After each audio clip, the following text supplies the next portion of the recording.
नमस्कार, आप देख रहे हैं सरकार। मैं हूं आपके साथ ऋतु तिवारी पोखरियाल।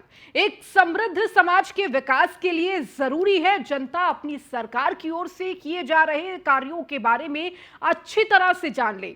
एक स्थिर सरकार बनी रहे, इसके लिए जरूरी है जनता तक उनके किए कार्य पहुंचे और दोनों के बीच पुल का काम करता है।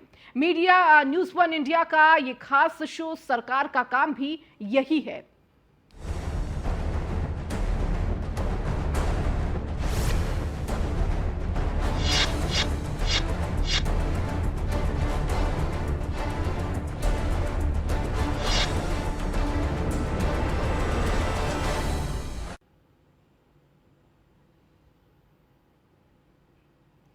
उत्तर प्रदेश ने ये देश के सभी राज्यों को पछाड़कर नंबर 1 का ताज अपने नाम कर लिया है।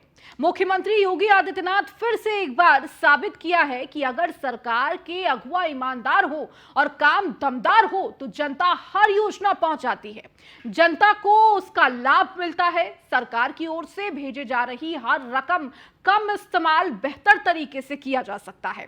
दरअसल उत्तर प्रदेश की योगी आदित्यनाथ सरकार ने एक और रिकॉर्ड अपने नाम कायम कर लिया है। प्रधानमंत्री आवास योजना अर्बन में उत्तर प्रदेश नंबर 1 बन गया है।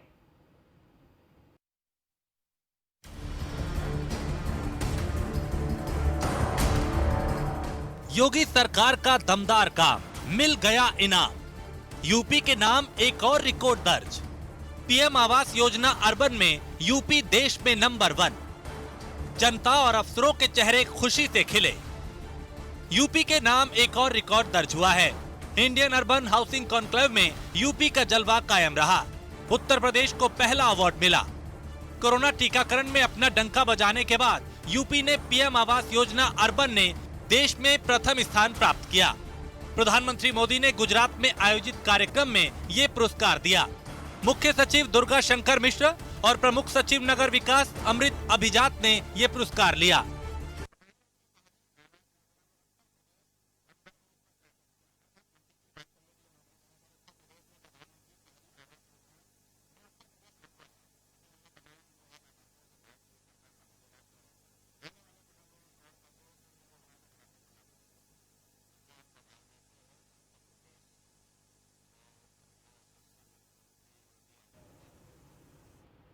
वहीं 5.5 वर्षों में मुख्यमंत्री ने दीपोत्सव, पौराणिक स्थलों के नवनिर्माण और पुनरुद्धार आदि की बदौलत अयोध्या में अध्यात्म, संस्कृति और विकास की नई राह दिखाई। इसकी वजह से न सिर्फ भारत बल्कि बाहर से आने वाले पर्यटकों की संख्या भी बढ़ी है। अब अयोध्या अपने गौरवशाली अतीत के साथ समृद्धशाली वर्तमान की नई कहानी कर रहा है।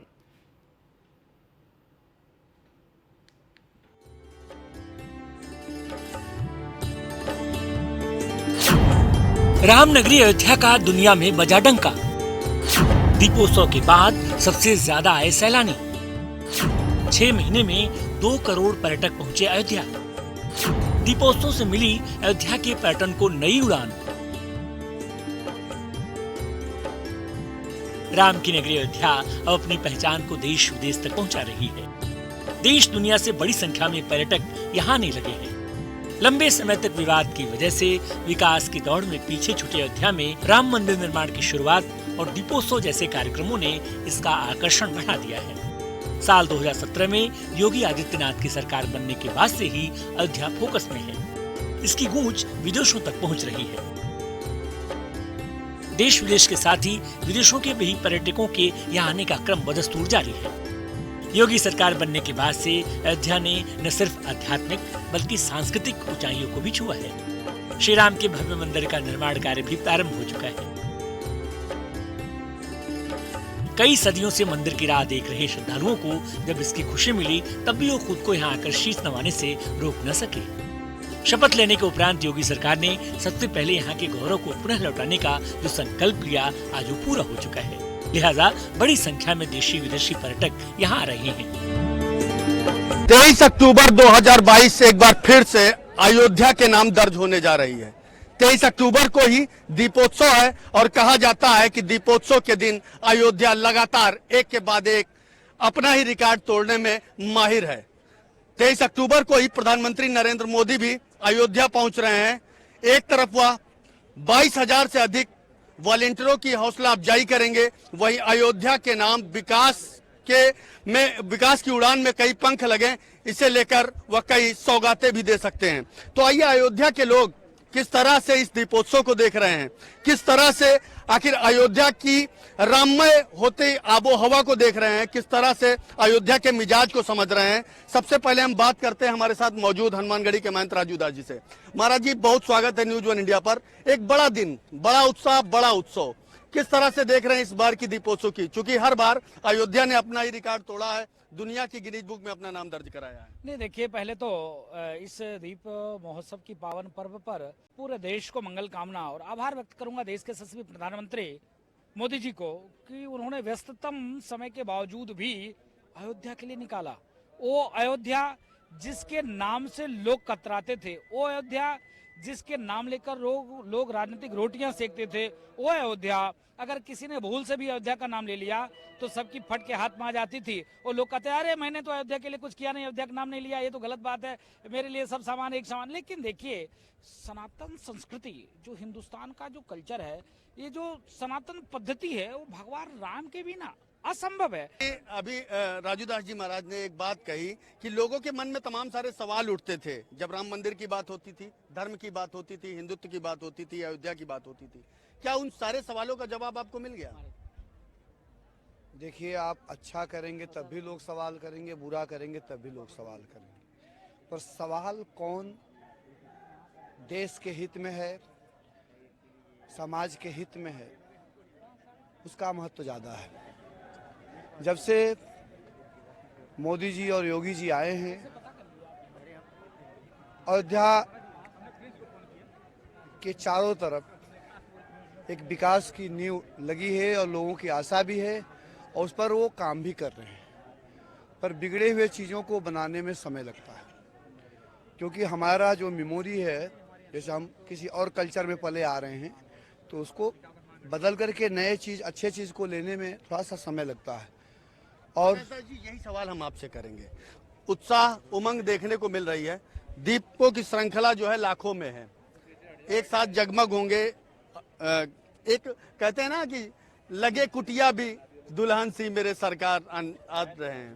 तो किस तरह से देख रहे हैं इस बार के दीपोत्सव को? हम चाहते हैं कि आप अपनी भाषा में, चूंकि एक अच्छे संगीतकार हैं, अच्छे जो है आप वक्ता भी हैं, हम चाहते हैं कि हम न्यूज वन इंडिया के हमारे दर्शक सुने आपकी बात को और अपनी गायन की मुद्रा में आप हमारे दर्शकों को सुने। सबसे पहले समस्त देशवासियों को हार्दिक शुभकामनाएं दीपोत्सव की। जिस तरह से ठाकुर जी पधारे थे और दीपोत्सव मनाया गया था, उसी तरह का दृश्य फिर से हम लोगों को दिखाई दे रहा है। चारों तरफ लोग हर्षोल्लासित हैं, मुग्ध मना हैं। तो आइए हम कुछ सुनाते हैं। दीपों का कर दो उजाला, हमारे प्रभु राम जी पधारे। दीपों का कर दो उजाला, हमारे प्रभु राम जी पधारे। दीपों का कर दो उजाला, हमारे प्रभु राम जी पधारे। लगातार आप देख रहे हैं कि किस तरह की जो तस्वीरें हैं वह आज आ रही है लगातार एक साथ।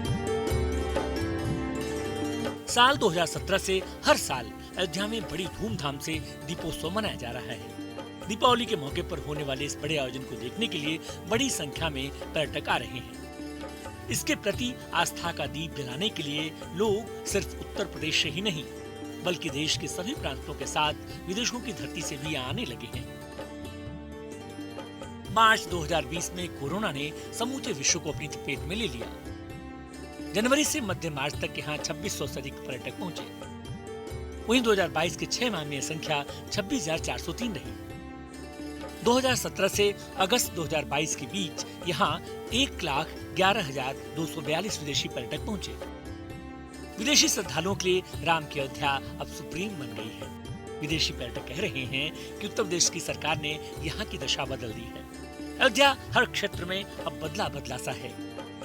भारत के हर कोने से भी पर्यटकों का यहाँ आना बदस्तूर जारी है। 2022 के महज 6 महीने यानी जनवरी से अगस्त के बीच ही अयोध्या से 2 करोड़ से अधिक भारतीय पर्यटक पहुंचे। 2019 में भी ये संख्या 2 करोड़ से ज्यादा थी। पिछले साल हम लोगों ने 9.5 लाख दिए जलाने का काम किया था। 2 बहुत बड़े परिवर्तन होंगे। उस हमारा Guinness book of world record में नाम भी लिखा गया था, लेकिन उस रिकॉर्ड को मध्य प्रदेश ने तोड़ा। साल हम लोग 15 लाख जिए, भव्यता दिव्यता के साथ तो जलाएंगे जलाएंगे, उसमें 2-3 बहुत फर्क होंगे। बड़े दिए की बात कर रहे हैं वो होंगे। दूसरे साथ इस बार हर घर से एक दिया, उसमें भगवान राम के दरबार में पहुंचे, भगवान राम के दीपोत्सव में शामिल हो, ये हमारा प्रयास है। तो वो भी हम पूरे प्रदेश भर से कलेक्ट करके 15 लाख दिए एक रिकॉर्ड बनाएंगे, पुनः Guinness book of world record में अपना नाम उत्तर प्रदेश का लिखाएंगे।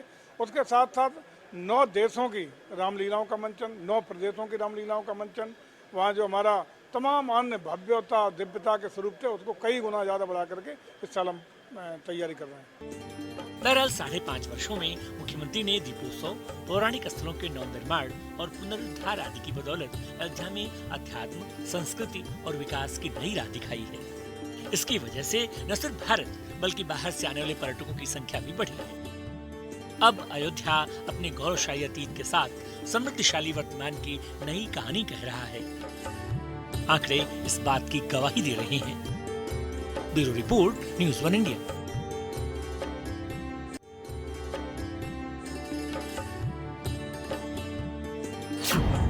रामनगरी अयोध्या। बढ़ेंगे आगे। उत्तराखंड में धामी सरकार ने दिवाली पर करीब सरकारी कर्मचारियों को एक बड़ा तोहफा दिया। ये तोहफा कर्मचारियों के लिए बेहद ही खास है।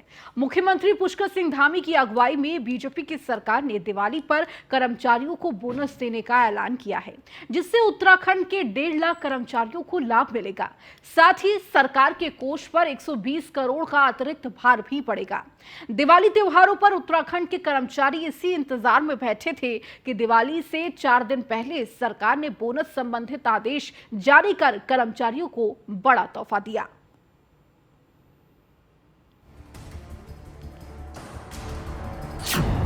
देवभूमि के कर्मचारियों के चेहरों पर मुस्कान। सीएम पुष्कर सिंह धामी ने किया ऐलान, कर्मचारियों को दिया बोनस का तोहफा। राज्य कर्मचारियों को मिलेगा 120 करोड़ रुपए का बोनस। इस दिवाली धामी सरकार ने सरकारी कर्मचारियों को एक बड़ा तोहफा दिया है। 1.5 लाख कर्मचारियों को इस बार दिवाली बोनस देने का फैसला मुख्यमंत्री पुष्कर सिंह धामी ने किया। इस दिवाली राज्य कर्मचारियों को 120 करोड़ रुपए का बोनस धामी सरकार की तरफ से दिया जाएगा। हमारे प्रदेश के मुख्यमंत्री जी द्वारा उत्तराखंड के लगभग 1.5 लाख कर्मचारियों के लिए 1 करोड़ 20 लाख का बोनस का पैकेज स्वीकृत किया गया है। उससे लगभग 1.5 लाख कर्मचारियों को बोनस उपलब्ध होगा। निश्चित रूप से जो भारतीय जनता पार्टी की सरकार उत्तराखंड के अंदर है वो कर्मचारियों के प्रति बहुत संवेदनशील है और हम उनकी सारी समस्याओं को भी समझते हैं। और इस राज्य के अंदर जिस अच्छी संख्या में कर्मचारी हैं, निश्चित रूप से ये राज्य प्रगति के पथ पर आगे बढ़े, इसलिए उनके प्रोत्साहन के लिए ये बोनस की राशि उनको दी जा रही।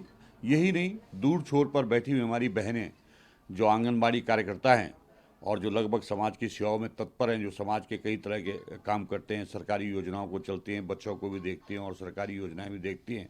मैं कह सकता हूं कि एक बहुत बड़ा काम वो करती हैं।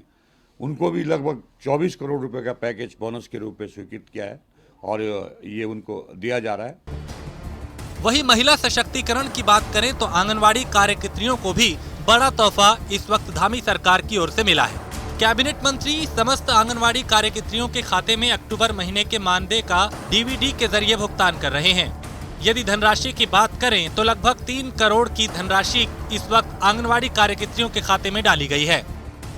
देखिए, आज ये कहते हुए बहुत प्रसन्नता हो रही है कि हमारे माननीय मुख्यमंत्री जी धामी जी ने हमारी आंगनवाड़ी बहनों की बहुत ही चिंता करी है और उस चिंता का परिणाम प्रोत्साहन राशि के रूप में दिवाली के अवसर पर जो है उन्होंने 1,000 रुपये प्रति आंगनबाड़ी बहन को देने का निर्णय किया, जिसका प्रतिफल ये है कि आज लगभग 3.5 करोड़ की धनराशि उनके खातों में सीधे जो है वो डेबिट की गई है, जो कि निश्चित रूप से मैं समझती हूँ कि दिवाली का इतना बड़ा बोनस समय पे मिलना, एडवांस में मिल जाना, ये अपने आप में भारतीय जनता पार्टी की जो सरकार है उसमें जो कार्यशैली है और जो विभाग का आंगनबाड़ी बहनों के प्रति प्रतिबद्धता है वह दर्शाता है। तो मैं मानती हूँ कि ये एडवांस में पहुँचाया गया मानदेय हो अथवा दिवाली का प्रोत्साहन 1,000 रुपये की धनराशि हो, ये दोनों ही चीज़ें हमारे आंगनबाड़ी कार्यकर्तियों की दिवाली को बहुत अच्छा करेगा, उनको आर्थिक रूप से और मजबूत करेगा। दिवाली दीपमय तरीके से वो अच्छे बेहतर तरीके से मना सकेंगे। और मैं मानती हूँ कि हमारी सरकार ने उन बहनों के प्रति जो अपनी गंभीरता दिखाई है, मैं अपने मुख्यमंत्री पुष्कर सिंह धामी जी का बहुत धन्यवाद करती हूँ। वहीं उत्तराखंड रोडवेज कर्मचारियों को दिवाली का एक बड़ा तोहफा मिला है। बता दें कि रोडवेज कर्मचारियों को महंगाई भत्ते में बढ़ोतरी के साथ ही बोनस की सौगात मिली है। बताया जा रहा है कि 2800 कर्मचारियों को डीए का लाभ मिलेगा और कर्मचारियों का डीए 31 से बढ़कर 34% किया गया है, जिसके तहत वेतन में 600 से लेकर 3000 रुपए तक का इजाफा होगा। परिवहन निगम के बोर्ड की बैठक में ये हुआ है कि हम परिवहन निगम के कर्मचारियों को हम 3% डीए की धनराशि देंगे और दिवाली का बोनस भी देंगे। और जो मृत आश्रित कर्मचारी हैं जिन पर 16 से बैन लगा था, हमारे परिवहन निगम ने ये तय किया है कि हम मृत आश्रित कर्मचारियों को नौकरी देंगे और इसका विधिवत प्रस्ताव हम कार्मिक विभाग शासन को भेजेंगे, ताकि प्रदेश में ऐसे 200 परिवार हैं जो मृत आश्रित के रूप में नौकरी की बहुत दिन से तलाश में थे, परेशान थे, तो मैं उनको भी बधाई दूंगा। तो कुल मिलाकर इस दिवाली सरकारी कर्मचारियों के घर धन से रोशन रहेंगे, जिसे धामी सरकार ने तोहफे के तौर पे दिया है। देहरादून से सुदीप जैन, न्यूज़ 1 इंडिया।